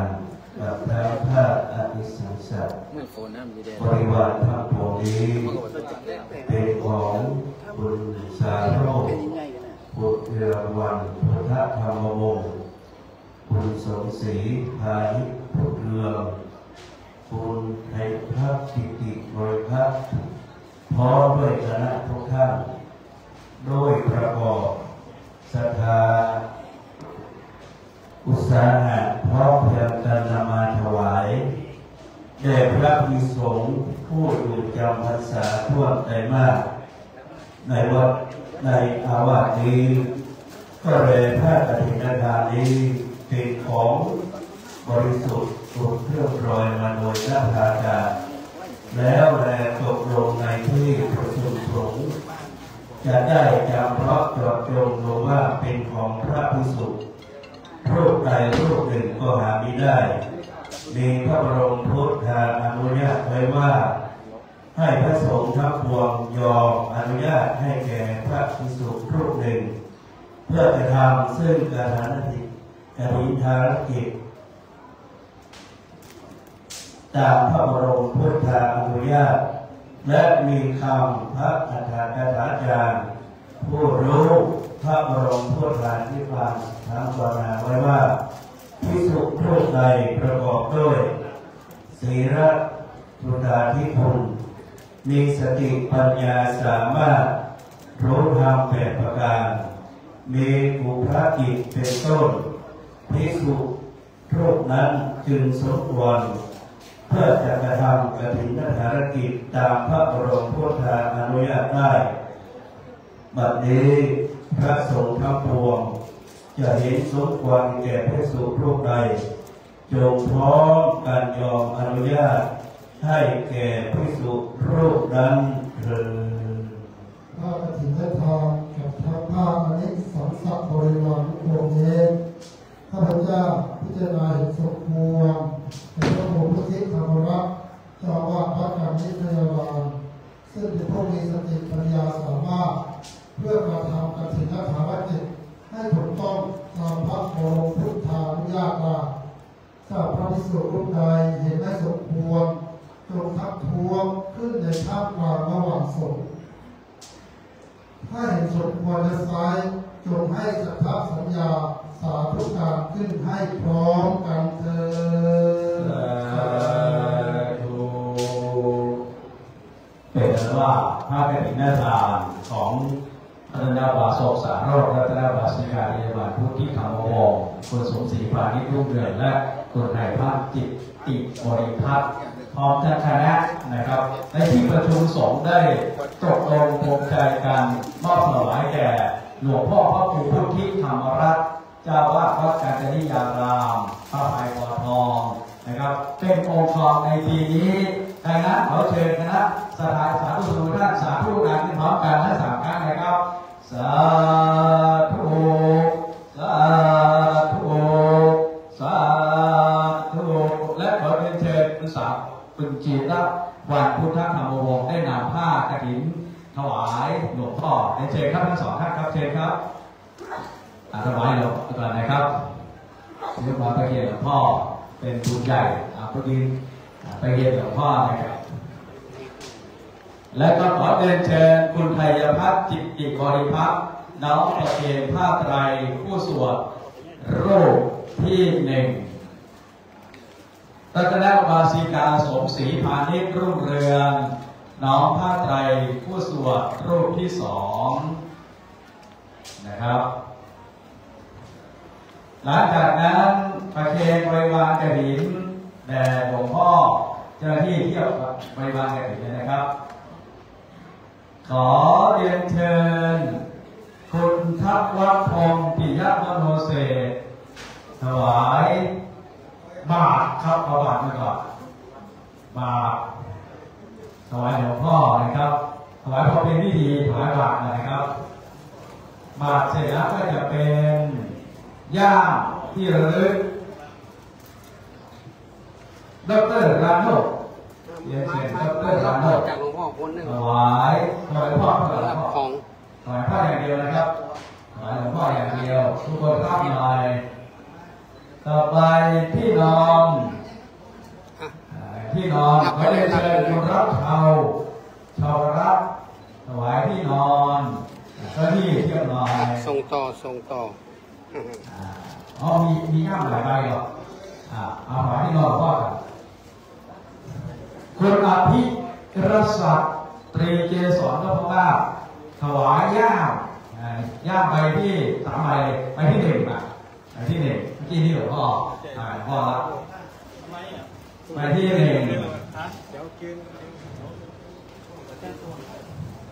ถวายหลวงพ่อไหนครับคุณพิสิทธิ์ปกรณ์มณีรัตนะและครอบครัวถวายผ้าถวายย่ามไปที่2ที่หลวงพ่อจะแทรกเองนะครับ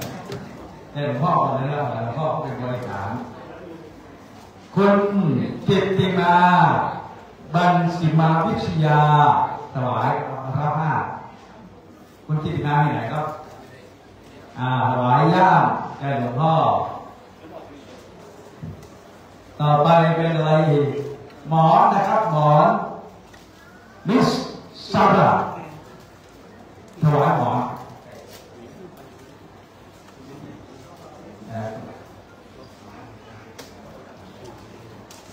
หมอนนะครับขอเชิญคุณเอาวิน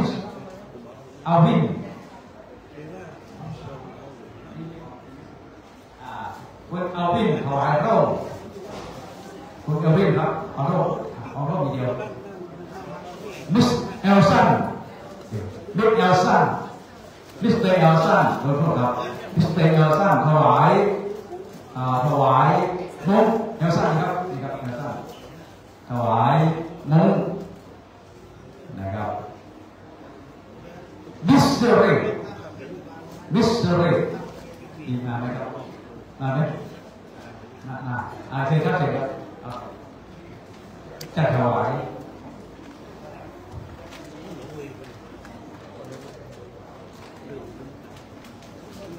คุณวาสนาสังกรถวายรองเท้าหลวงพ่อวาสนาสังกรใคร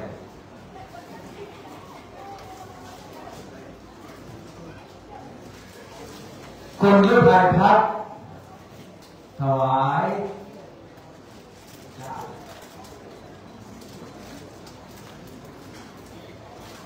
คุณฤทัยพัฒน์ครับถวายงานหลวงพ่อให้หลวงพ่อดำรงขันอายุยืนยาวไร้สาบคุณปันนิกาแก้วจากเกลือคุณหทัยรัตน์อัครมงคลหาคุณนะครับ2 ท่านนี่จะครับ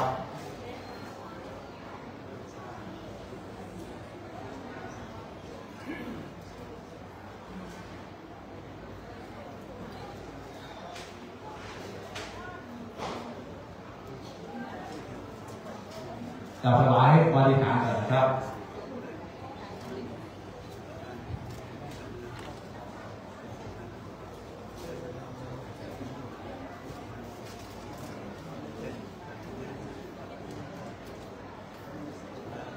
กับลำดับรายการนี้ไปจะได้ถวายจตุปัจจัยในทานนะครับ โดยเบื้องต้นประเคนกันมาพูดก่อนนะครับขอเรียนเชิญคุณรัชนีกร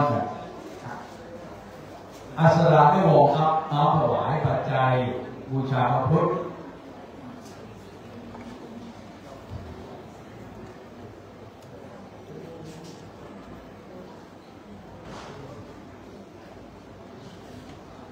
ท่านถวายพระพุทธก่อนนะครับ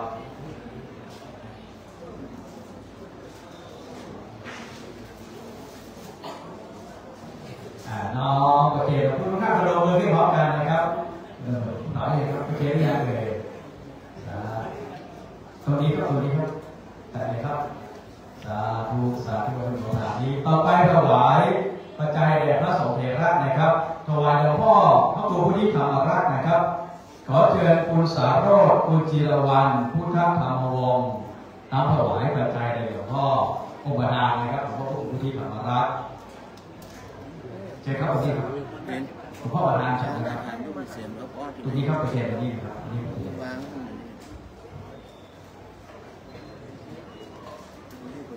พระสงฆ์พิธีที่นั่งบนอาสนะนะครับขอเรียนเชิญคณะญาติธรรมเป็นคู่ดังต่อไปนี้นะครับลุกมาเลยนะครับ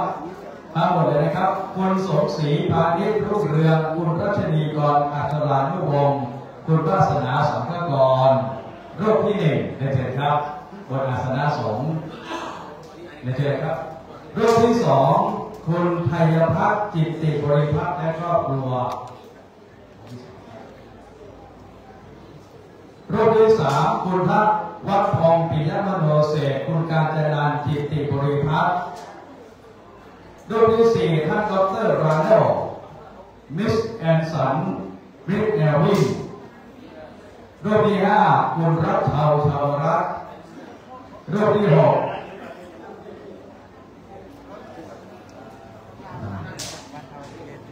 คุณอภิรัตน์อภิรศักดิ์ตรีเกษรมุ่งหน้าและครอบครัวนะครับเตรียมพร้อมเลยนะครับรอสักครู่เนาะท่านพระอาจารย์ท่านดูแลนะครับท่านอาจารย์สมเพชรดูแลด้วยนะครับผู้ไหนที่ไม่ได้ประเคนนะครับต่อไปนะครับเรียนเชิญคุณพิสิทธิ์ประกรณ์มณีรัตนะและครอบครัวตามท่านพระอาจารย์สมเพชรนะครับคุณจิตติมาบันศิลป์วิทยาและเพื่อน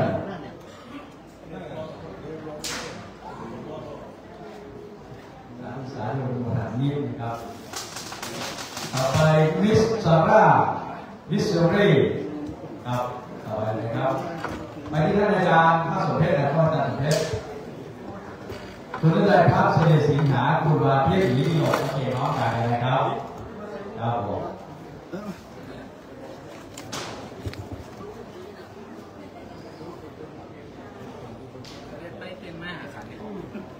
มันให้ตกมันพูดอย่างนั้นถามที่เปลี่ยนเจอกันคณะญาติธรรมประเคนสายที่แล้วเรียนเชิญกับที่นั่งรับรองนะครับกับที่นั่งรับรองต่อลำดับตอนจากนี้ไปจัดให้ถวายปัจจัยยอดกฐินนะครับปัจจัยกฐินสามัคคีเชียงใหม่ป่าไผ่บ่อทองนำโดยท่าน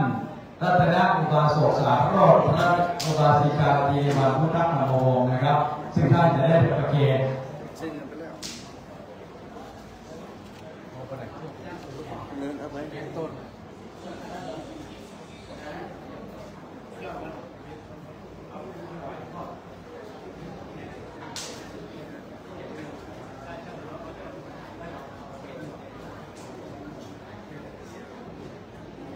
ขอเชิญคุณ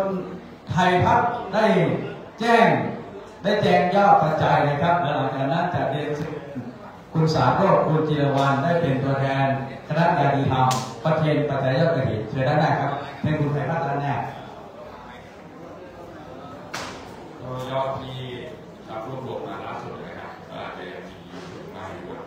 ตอนนี้ก็คือ 482,284 บาทนะครับเราสาธุร่วมกันนะครับปัจจัยยอด กฐินของท่านสามโรจน์นะครับในคณะอย่างไม่เป็นทางการนะครับยอดอยู่ที่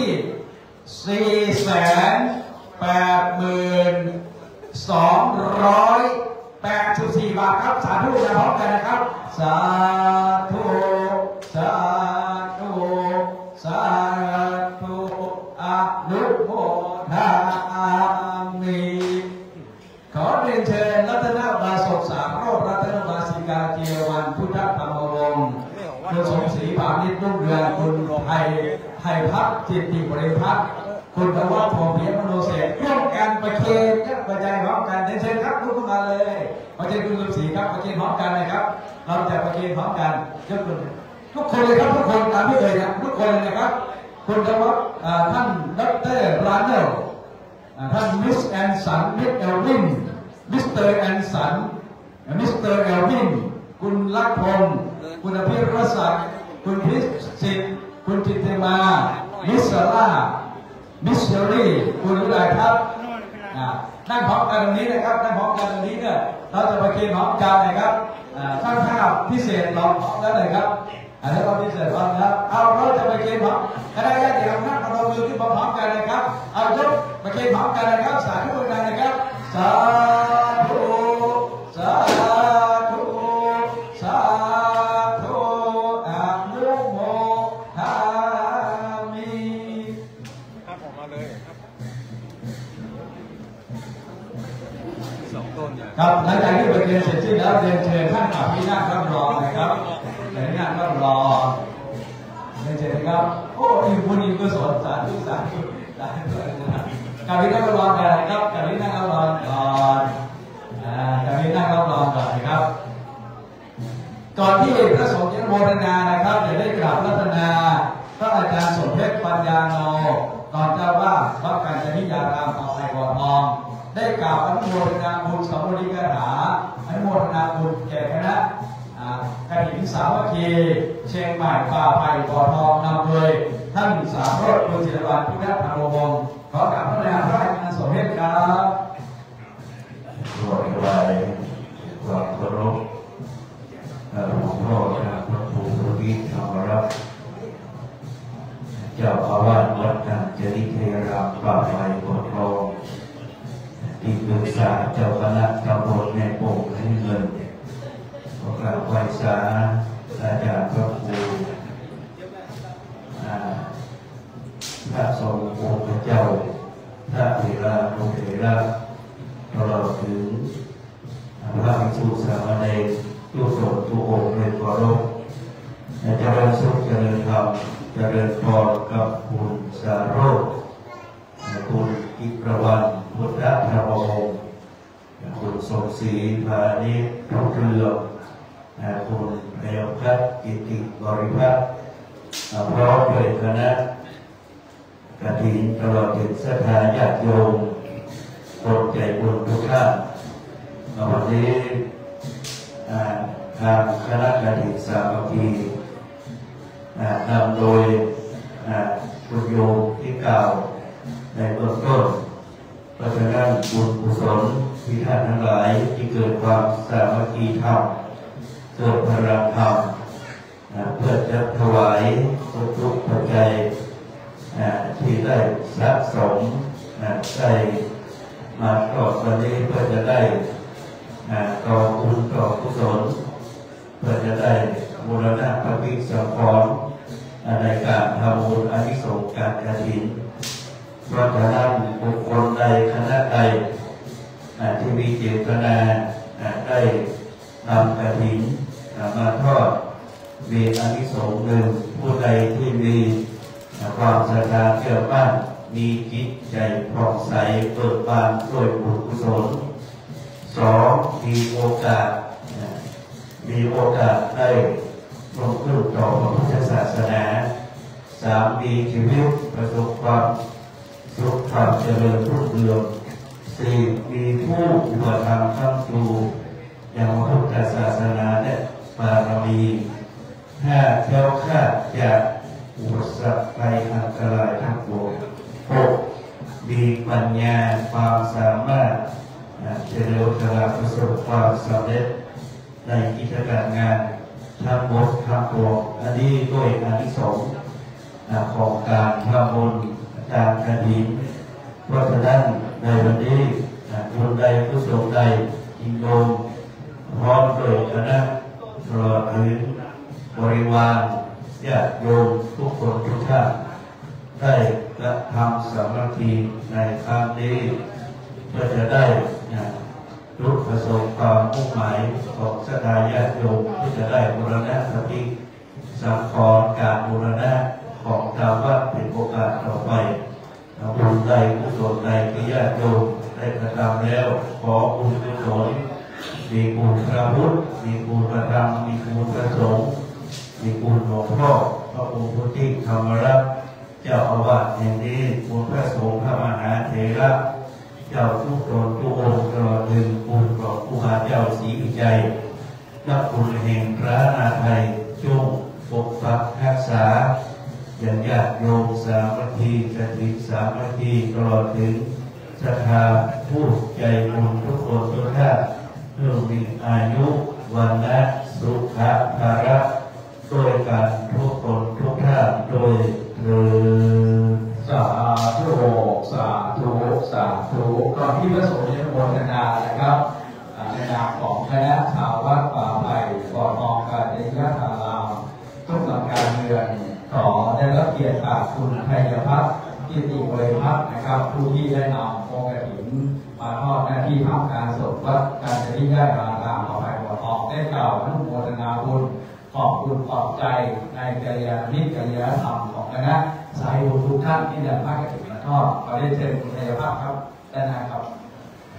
ขอบคุณครับตอนนี้ประสบจะร่วมในงานนะครับเชิญด้านหน้าครับเชิญด้านหน้าท่านจะได้กล่าวด้านหน้านะครับบุญใหญ่กุศลใหญ่ขอบคุณครับก็จริงๆบนคณะของเรานะครับก็เป็นปีที่10นะครับที่เราทอดกฐินสามัคคีกันมาต่อเนื่องในหลายจังหวัดและก็หลายจังหวัดนะครับก็เป็นเวลาลงมาชัดเจนนะครับเราที่บริสุทธิ์นะครับเพื่อจะส่วนผู้ทำงานของเรานะไม่ว่าจะเป็นเรื่องของวัตถุหรือว่าเรื่องของ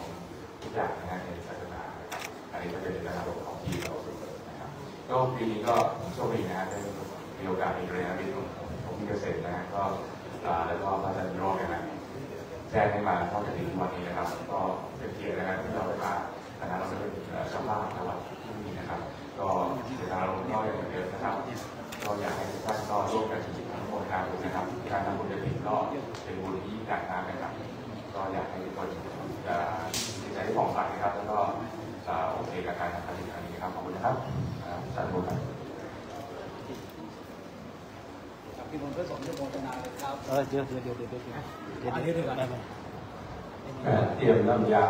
พระเจ้าประสงค์จะได้อนุโมทนาโยมเอาละโยมทั้งหลายมียอดเพิ่มเมื่อกี้คุณโยมเอามาให้มา2 ปีกว่านะแล้วก็ถวายพระภิกษุสามเณรทุกรูปนะที่มาช่วยงานด้านหลังนะเราทำบุญเพื่อบุญนะเงินที่เหลืออยู่นี้ก็จะไปรวมยอดกฐินที่ของเราแจ้งเมื่อกี้นะงานญาติโยมทั้งหลายยอดจริงๆณปัจจุบันนี้นะครับได้ทั้งหมด5,748 บาทครับเอาบุญสาโรจน์สาธุโมทนานะสาโรจน์ไปถวายหลวงพ่อเป็นยอดกฐินนะครับ500,000อะไรสาธุนะยอดอีกทีหนึ่งนะบางคนบางท่านอยากได้ยินนะครับยอดทั้งหมด5,748 บาทนะก็ในนามของคุณโยมแซนที่เป็นรูปของคุณโยมเผ่าคุณโยมทวัฒน์โอปิยมโนสิซึ่งเป็นต้นเป็นประธานและก็คุณโยมสาโรจน์คุณโยมสมศรีจะมาประสานงานกับอามาตลอดก็บางท่านไม่ได้ตัวไม่ได้มาแต่เอาสตั๊กมาก็ดีนะปีนี้เพื่อนบอกว่าจะมา บูรณะศาลาวัดเรา ถ้ามันไม่แล้วเสร็จโยมแซนก็ต่อยอดนะโยมแซนนะขอบคุณให้ทุกคนนะก็ปีนี้ได้500,000 กว่าคิดว่า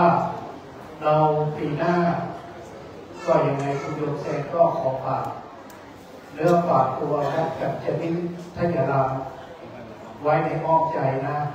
ถ้าอย่างไรก็บอกมาโทรหาพระพุทธนาพรทีนี้ผมขอจองนะครับก็จะได้มากราบเรียนหลวงพ่อพระครูมุทิธรรมรัตน์อาจารย์ใหญ่ของเรานะโยมก็ขอฝากนะทุกโยมสาธุนะทุกคนนะฝากด้วยเรือมาถามเชียงใหม่ไม่ทอดกระถิ่นก็ได้เขาป่าก็ยังดีนะก็แจ้งมาทางพระพุทธนาพรได้แล้วก็เดี๋ยวความคืบหน้าเป็นยังไงจะแจ้งให้กับคุณแซนรับทราบนะคุณแซนนะนี่ลูกของคุณโยมเราคุณโยมแซนโยมแซนตอนนี้ก่อนพูดอะไรกันเมื่อกี้พูดไปแล้วเหรอมัวยุ่งกับสตังค์เงินที่เหลือนี้ช่วยเหลืออะไรพอหมดเองที่มาช่วยเหลืองานเขาให้ถวายหมดครับขอใช้เวลาเท่านี้นะครับขอทุกที่เขาเลยครับที่หมดครับยะถาวาริวาหาปุราภาริปุเรนติสาคลังเอวเมวะอิโตทินังเปตานังอุปกปติอิจิตังปฏิตังตุมังคิปเรวะสมิงจันตุสัพเพปุเรนตุสังขปาจันโทปนัสสโสยะหามณิโชติระโสยะหาภิกขุโตเววัชันตุสัพพะโรเวนัสสันตุมาเตภวัตวันตรายโยสุขิเตอายุโกภวะอภิวาทสิริสเนจัมโมทาปัจจายโนจัตตารโอธรรมาวัฏันติอายุวันโนสุขังภะรังทันติสัพพัญญาวัฏันโยวิตมัจฉราคะเรนะเทนังอภิเย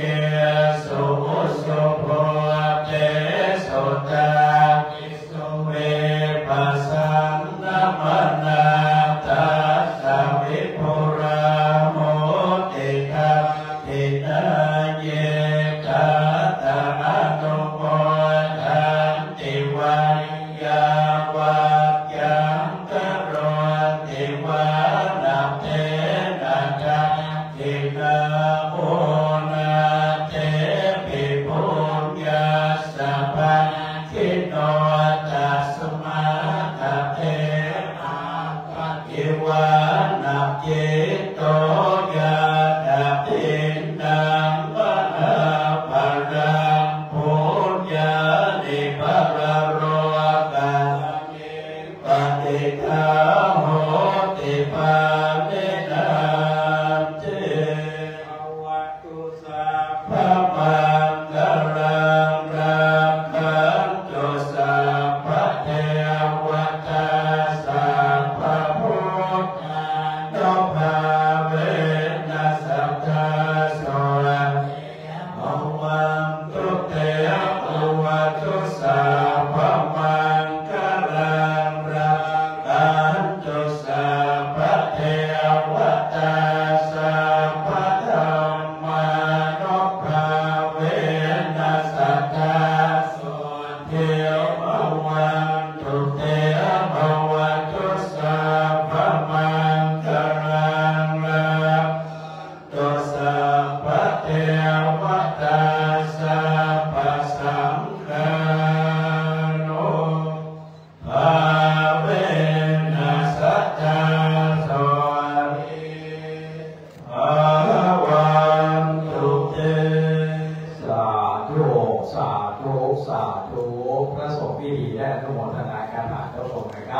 เราก็จะที่ไปเอาแผนให้ถามพร้อมกันก่อนนะครับอิตังตานาคัมมังเอปานาปัจจโยโหตุโตอิตังศีลาคัมมังเอปานาปัจจโยโหตุโตจังเอตัมภาวนาคัมมังเอปานาโหตุโตเนจังยังเยเจโกสาลังกัตตาปังคัมมังสัพเพเตหิกาตันโตยันโนอาโนโมนันโตโสนันโตพันโตเยเต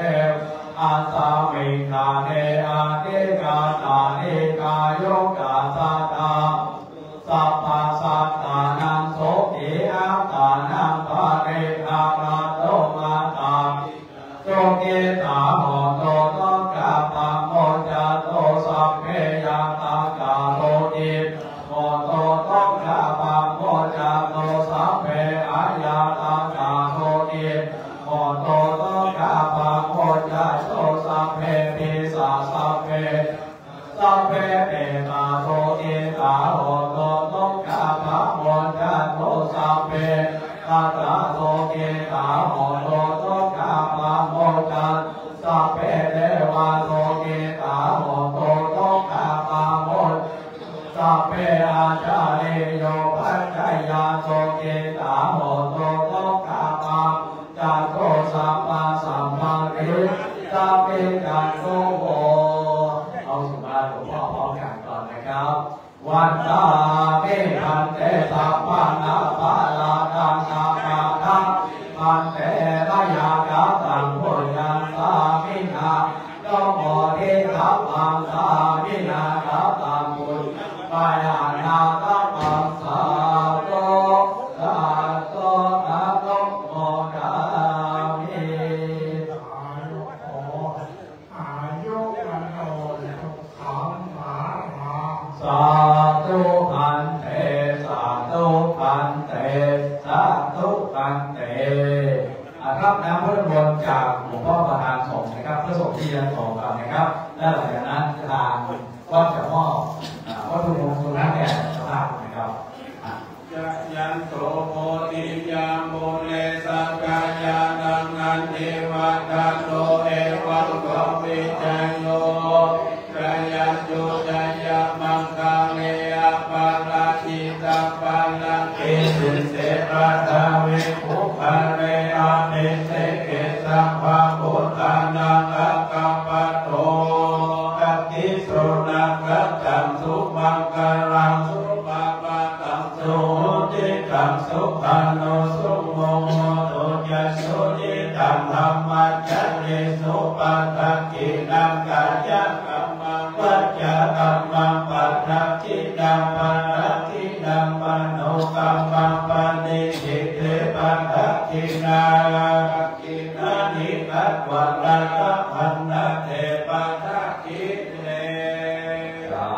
ธุสาธุสาธุหลวงพ่อเกษมนะครับหลวงพ่อเกษมจริงๆว่าจิตโตนะครับได้พระองค์แล้วเริ่มหมดแล้วเกิดความเกษมสองล้านเนี่ยเหมือนชื่อนะครับพระบุษราวัดเขียนวันนี้นะครับจริงจริงก็สวดครับเรารับประทานนี้ไปทางวัดใช้หม้อก่อนที่ลึกนะครับคือแก่ท่านคณะญาติธรรมในชุดที่เล็กนะครับจะขอเรียนเชิญคุณสาโรจน์นะครับพุทธธรรมวงศ์รับมอบกระเช้าจากหลวงพ่อเจ้าวาดนะครับก็เช่ากันนะนะครับที่นี่มอบกันนะเอาหมดนี้เอาเก็บนี่นี่แล้วมอบจากหลวงพ่อเนี่ยมอบจากหลวงพ่อคณะที่สองเก็บหมดนี้ก่อนค่ะคุณสมศรีพานิชรุ่งเรือง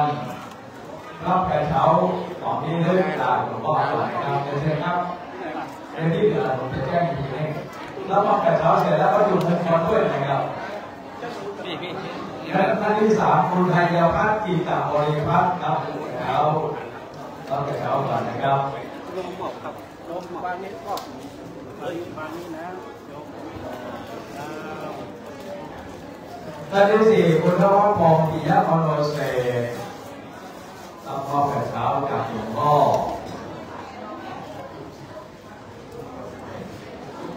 ขอเชิญท่านดร.ร้านเจ้า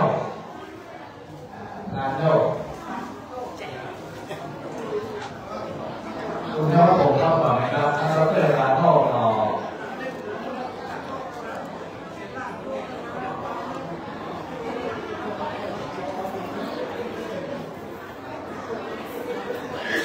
ลุงนานบอกต้องเอานี่ออกอ่ะนานบอกลุงว่าพาบอกท่านต่อไปคุณอภิรักษ์ตรีเกษรพม่า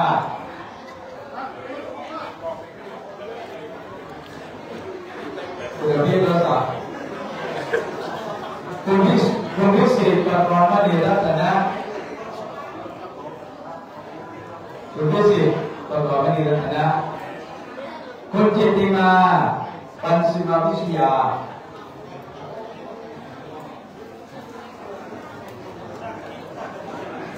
ที่ไหนมิสเตอร์ซาร่ามิสเตอร์ซาร่า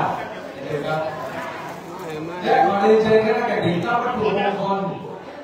มิสเตอร์ซาร่ามิสเตอร์ซาร่ามิสเตอร์ซาร่าเดี๋ยวไปมิสเตอร์ซาร่ามิสเตอร์ซาร่าเรียบร้อยครับต่อไปเรียนเชิญคณะกรรมการมารับวัตถุมงคลจากหลวงพ่อท่านอาจารย์สมเด็จครับขอเรียนเชิญคุณสาวโรจน์คุณจีรวรรณผู้ที่ทำองค์เรียนเชิญมาเลยครับเรียนเชิญครับคุณสมศรีพานิชรุ่งเรืองคุณรัชนีกรอัครานุวงศ์คุณวาสนาสัพพกรคุณธัญพัฒน์กิติบริพัฒน์และครอบครัวคุณธวัฒน์กองปิยมโนเศษคุณการจนะคุณการจนันกิติบริพัฒน์หลังจากที่รับวัตถุมงคลเสร็จสิ้นแล้วขอเรียนเชิญคณะกรรมการได้ไปรับประทานกลางวันบนศาลาการประเรียนนะครับซึ่งอยู่ด้านหน้าครับนะครับท่านดร.ลาโน่มิสเตอร์แอนสันมิสเตอร์แอลวินเดี๋ยวครับคุณรัชชาวเยาวลักษณ์และครอบครัวคุณอภิรศักดิ์ตรีเกษรพุทธมาศและครอบครัวคุณพิเศษประกรณ์มณีรัตนะคุณจิตติมาปัญสิมาวิทยาและเพื่อนๆมิสซาร่ามิสเซอรี่คุณอภัยพัฒน์สรีสิงหาคุณบาเทพหลีกิโลครับรับวัตถุมงคลจากพระอาจารย์สมเพชรปัญญาโนรองเจ้าราชอาจารย์หลวงพ่อสนามพรพูดได้ครับวันนี้ญาติโยมมาทำกันหลายจากประเทศสิงคโปร์เลยบางทีบางท่านก็จะพูดภาษาอังกฤษก็พูดก็ขออภัยนะก็บางคนบางท่านก็พูดภาษาไทยพ้องภาษารวมพ้องสู่กันไปโยมทั้งหลายวันนี้เอาอิ่มบุญกันแท้ๆเนาะเดี๋ยวศรัทธาญาติโยมก็เสร็จจากการจากงานก็เจอกินทานเขาน้ำเขาตอนส่วนท่านโยมที่มาจากกรุงเทพมหานครขึ้นบนศาลาเราก็แยกเป็นระบบกันหน่อยก็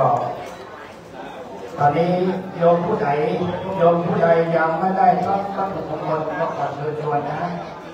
ก็จะให้หลวงพ่อเป็นข้อมือก็ได้นะถ้าหากว่าแข้งขาวันนี้เราต้องทำภูเขายิ่งดีกว่าเนาะเราจะได้ไวสะดวกสบายด้วยนั้นวัดการเจริญพยายามขอขอบคุณและอนุโมทนาทุกท่านที่ได้มาร่วมบุญในวันนี้เพราะว่าบ้านคนบ้านเขาเนี่ยมันไม่กินข้าวด้วยกันโม้วันนี้จะกินข้าวกินน้ำช่วยกันบุญก็ได้ไส้ประเด็นเดี๋ยวเดือดร้อนบอกว่าโอ้มาวัดกันจะทิพยายามผ่าภัยมากินข้าวมาอิ่มก็เดือดร้อนแต่ทำรับโยคุณโยมแซนก็พาคณะขึ้นบนศาลาได้โยมแซนพาคณะขึ้นไปแล้วก็ทำวัดจัดโต๊ะให้คุณโยมเอาโยมแม่โยมเราโยมคุณโยไปนั่งทานข้าวทานอาหารร่วมกัน แล้วจะเรียนอะไรเราดูกับข้าวมาฝากเราตักปลาอะไรเนี่ยคุณโยมเอาขาไปอาคารชั้น2นะอาคารชั้น2หน้าวิหารเนี่ยขาไม่ดีเดินได้ถ้าขึ้นวันนี้มาทำบุญทอดกฐินกลับไปแข้งขาดีแล้วนะแข็งแรงอย่างนี้ครับ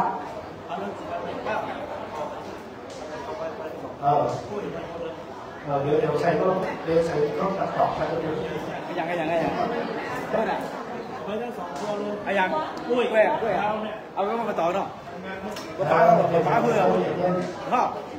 เพชรป้าขึ้นก่อนฮะโอเคขอชลิปครับ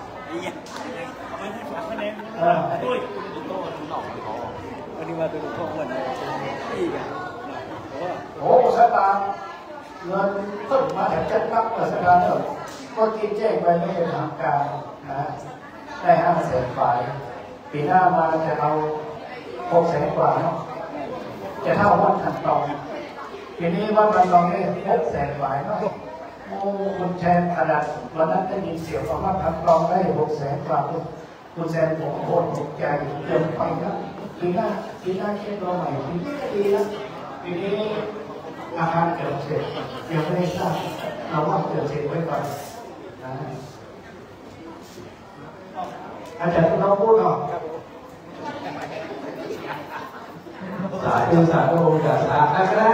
นะครับหมออีกคนนับก็ต่อตรงทานได้เลยด้วยเดี๋ยวนับก็ต่อตรงทานได้เลย